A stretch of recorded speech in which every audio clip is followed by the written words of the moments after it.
Hi, everyone. So welcome to our mini webinar today. We are going to talk about sending smart assignments through Google Classroom. This lesson today is designed from the Google Certified Educator Level 1 course. So if you're interested in taking that course, this will be like a sneak preview or quick preview of some of the lessons that you would have to do in that course. So let's get started. I'm going to start sharing my screen.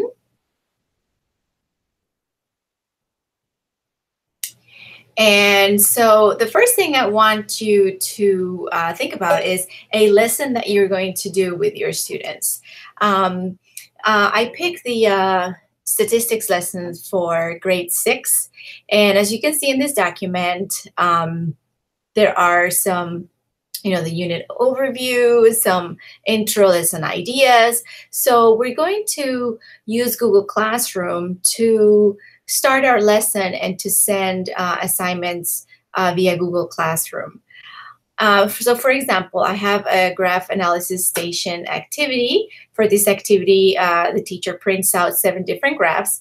These graphs are located in the data cruncher's PowerPoint, and you're supposed to hang them around the room to form 7 stations, and in groups, students walk around and glean what they can from each graph.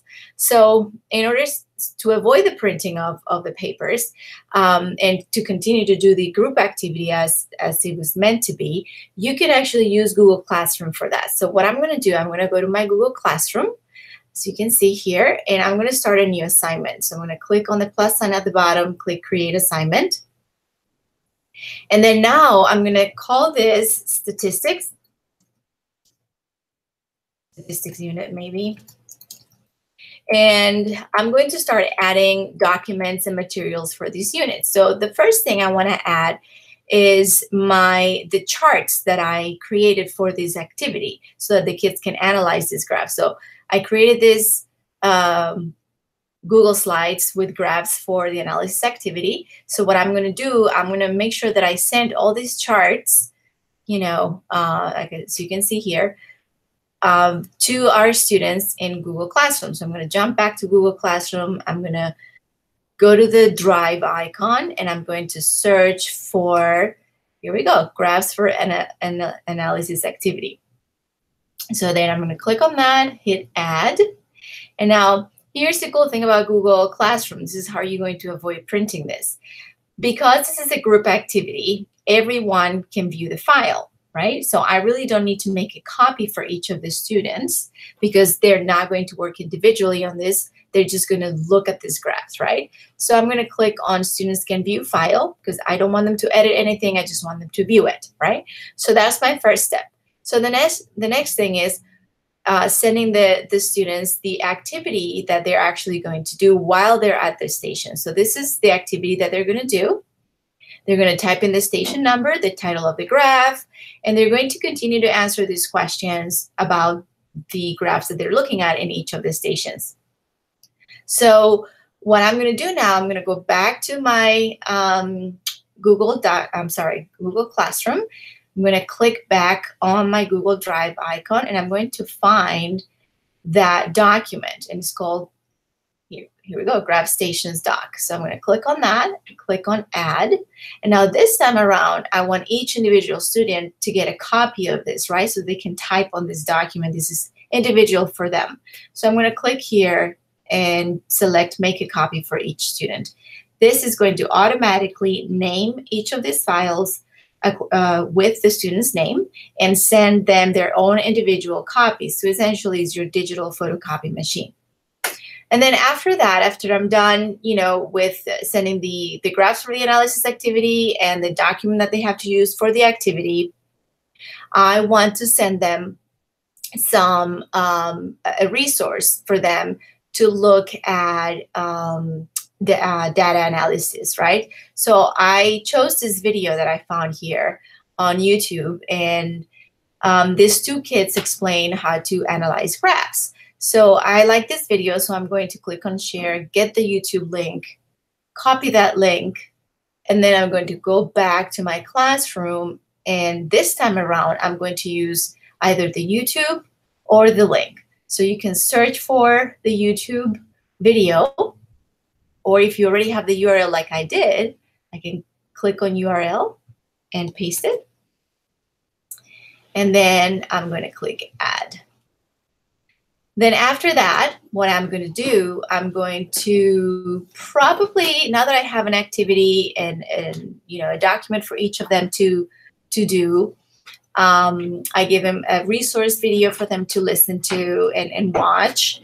Then I may want to give them an activity to do for like an extra activity, right? So maybe I want to do a game.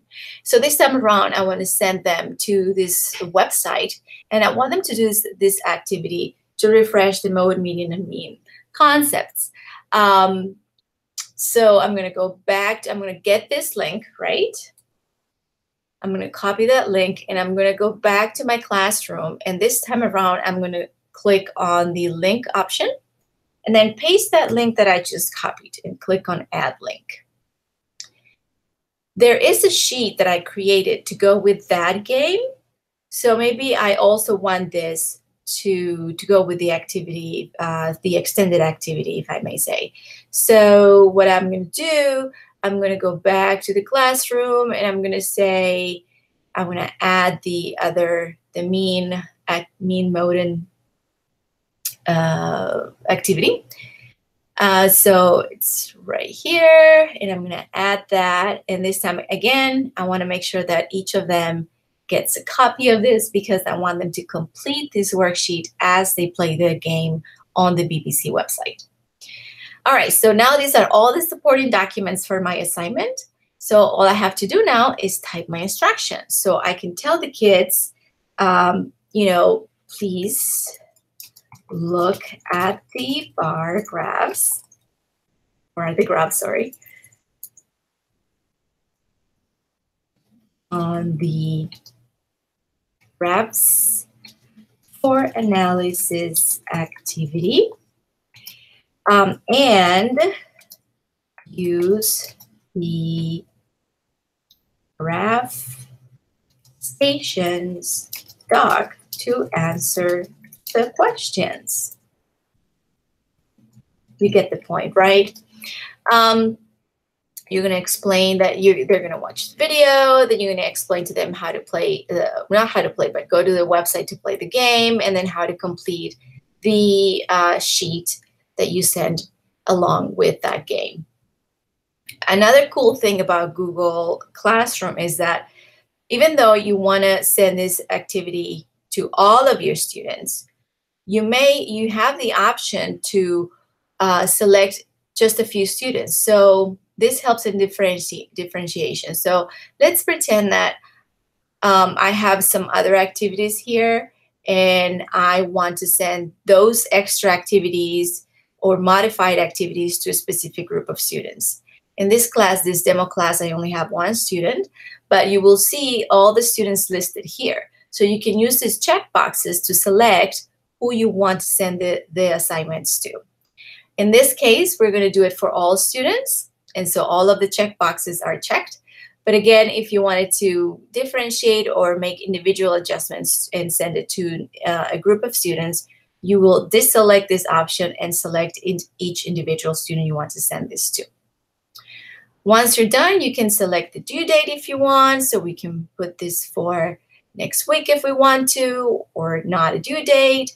And then you can also organize your class stream, your Google Class stream, by creating topics. This is helpful because when you're searching for the assignments that you send, you can filter the search by the topics. So I'm just going to write statistics. And then all I have to do is click assign. This is going to go to all of the students in the class. You can also schedule this if you wanted to. So let me show you that real quick. Click edit here.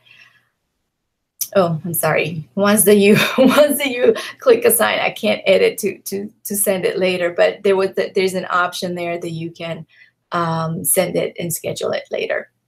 Okay, guys. So this is how you create smart assignments. and reduce the paper copies without compromising the group activities and the interactions that you have in the class. I hope this was helpful. All of these documents that you see that I've used for this particular lesson are all in the Virtual Training Hub folder that is in our Virtual Training Hub website. So again, I hope this was helpful. Let me stop sharing my screen. And if you have any questions, then don't hesitate to ask. Okay, thanks and a happy Wednesday.